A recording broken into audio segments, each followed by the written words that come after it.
Immigrant talaga hindi yan student visa Hindi yan worker, immigrant. Immigrant visas.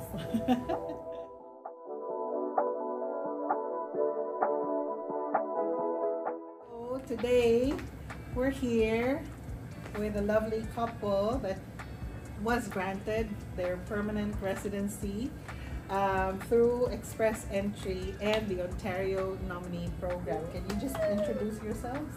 Hi, I'm Angelica Luis, nurse here in the Philippines, and that's Hi, I'm Juwai. I'm also a nurse, and tinulungan po kami ni Miss Daphne. Now we're one step further. yes, Yay. to our Okay. dream. Wow!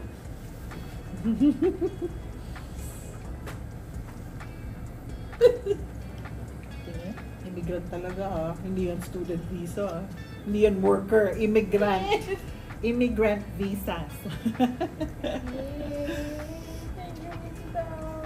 Oh, ano ba? Thank you so much po. Ay. Parang yung same lang dun sa mga sinasabi nila. Ikaw po talaga yung naging instrument. Ang ginamit mo God para matupad yung gusto.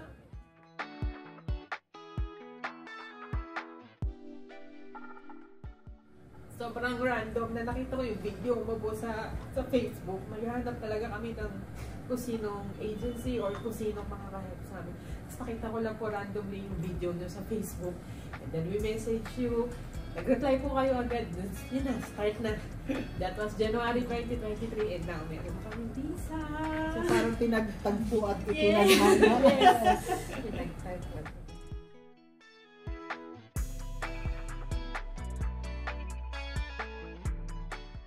Well, originally po talaga, since my sister po is in Australia, parang inaano na ako na po. Pero, siya kasi yung nagsisearch na kung ano yung magiging pathway na parang sabay kaming makakapunta, magkasama. So, ayun nga po. So, isa yung sa naging deciding factor na kung bakit Canada yung pinili namin kasi yung sa age, we're not getting younger naman na po. I'm 36 na po. 38. Oh, so young. Yeah, pero yun nga po, nung nag-research You're outside of the optimum age na. Yes, nakita niya na sa Canada, Pwede pa. may chance pa tayo, may time tayo para mag-PR tapos mag-citizen. Kasi yung age, pasok na pasok.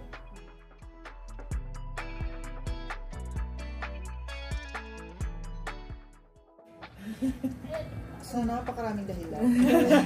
Siyempre, Top 2, top 3. cliche man yung greener pasture, pero Yun yun still, kasi alam na kung sino man po makakanood nito, pero syempre diba, nurses, yung Lang naman natin future ng nurses dito. Kaya kayo nag-nursing kasi mag-abroad.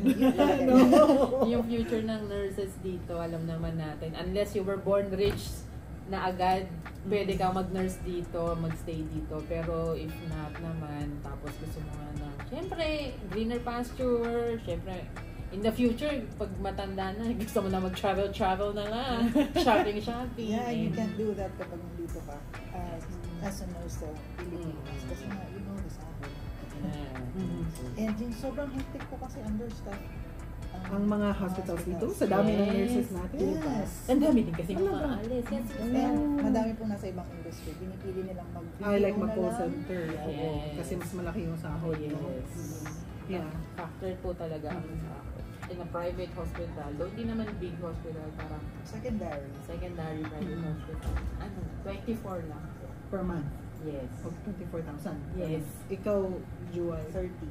Okay. So that's like, magkano ba yan in, sabihin na natin mga $1,000? $1,000 is 44,000 Canadian. Oo. So, yung sahod ninyo, yung 1 month dito is 1 week ng nurse dun. Wala pang 1 week ng nurse sa Canada. Yes. Wala So pang talaga ano. na namin umalis.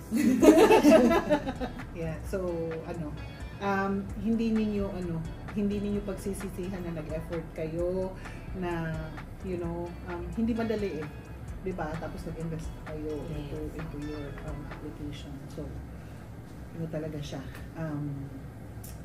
It's well worth it Kasi yung nakikita ninyo yung ibang clients namin yung nasa mas pa kayo doon kasi naghahanap pa sila ng PR pathway kayo. Yes. Wala na, pagdating ninyo doon, tatrabahuin nyo na lang yung nursing license ninyo.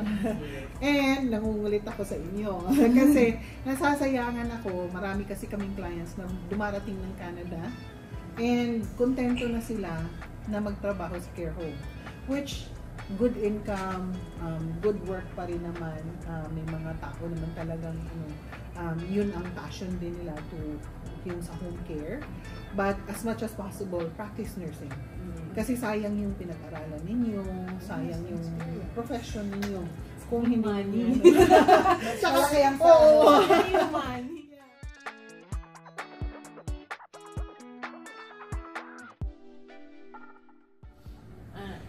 Right now po kasi ang iniisip po namin kung paano kami makapag-settle down. Of course, yung driver's license, ganyan.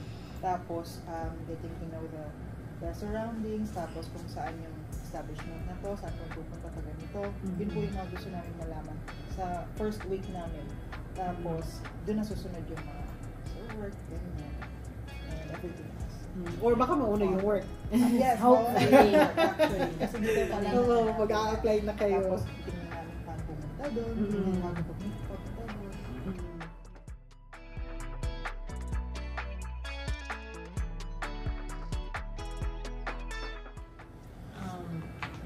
Sumagot kayo sa emails. Hindi, pero para mapabilis, kasi siguro blessing na lang din po na yun nga nabunot, yung scores, nakapag-IELTS agad. Pero yun nga, talad lang yan, sabi niya, Miss Duff, hindi naman din to parang help, tulungan. Kasi kung nagbagal kami ng kilos, hindi kami nag-asikaso agad, hindi rin naman namin ma-achieve na mag-draw kami ng ganito kaaga. Ganon. So kapag nagpasa, i-aim nyo na matapos lahat, kahit gaano karami yan, madugo yung requirements, pero yun nga, kailangan nyo lang tiyagain kasi ito yung result niya, ito yung kapalit niya. So, yun nga, kailangan nyo lang tiyagain yung requirements, kung kaya nyo gawin nyo agad para mapasa agad. Tapos yun na, nakasalang na kayo. Next thing you know, nabunot na kayo. Next thing you know, babayad na kayo ng government fees. Next thing you know, yun na. Visa na! Yes. So parang guys, put your complete confidence in Miss Duff and Aces. Kasi, tingnan nyo naman. Meron pa ba?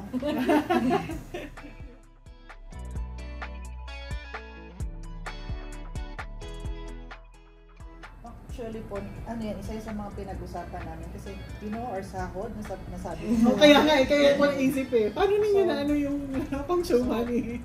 Lang talaga, nung napag-decide na namin na gusto talaga namin mga ibang bansa, no matter kung saan man yun, kailangan talaga may ipon ka. So, nagsasatasay po kami. Tapos, yun nga, tulong na rin ng families. Malaking tulong po talaga para mabuo namin yung money na kakailangan. Tapos, ayun. Pero, pinakaano po din yung ipon. Kasi if you have that goal, you have to make the small things work para dun ka sa goal na yung mapunta at the end of the day. Yes. Very good advice. Kasi yan yung ang daming mga nurses na gustong pumunta. But then when it comes to the proof of funds, paano ba namin ma-afford? Ganito lang yung sinasahod namin. But sinasabi ko nga, if merong mga taong kagaya ninyo, pareho lang naman kayo ng sinasahod. Bakit na kaya ninyo mag-ipon? So it's a matter of talaga, putting your putting your heart to that goal. Yes. Yung mga makakanood na bata pang nurses, anong goal nyo, maka-Canada, umpisahan nyo lang mag-ipon. Yes. Kaya naman. Yeah. It took you ilang years din, di ba? Para makabuo talaga lahat.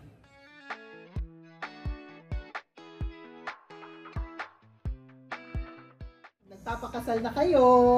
Huwag kalimutan. Actually, yung sa question mo, nakalimutan ko lang. Sa question niya, di ba kanina kung ano yung dalawang factor. Isa yon kasi di ba mas open po ang Canada sa couples like us compared dito. So, isa din yun sa factor na Canada.